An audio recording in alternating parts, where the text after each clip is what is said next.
حضرت ابو ہریرہ رضی اللہ تعالیٰ عنہ سے روایت ہے کہ رسول اللہ صلی اللہ علیہ وآلہ وسلم نے فرمایا، اللہ تعالیٰ نے میری امت سے دل کے برے خیالات اور وسوسوں کو معاف کر دیا ہے۔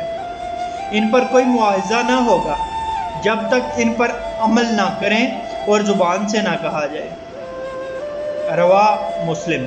تشریح: انسان کے دل میں بعض اوقات بڑے گندے خیالات اور خطرات آتے ہیں، اور کبھی کبھی منکرانہ ملحدانہ سوالات اور اعتراضات بھی دل و دماغ کو پریشان کرتے ہیں۔ اس حدیث میں اطمینان دلایا گیا ہے کہ یہ خیالات اور وساوس جب تک کہ صرف خیالات اور وساوس ہیں، ان پر اللہ تعالیٰ کی طرف سے کوئی مواخذہ نہیں ہے۔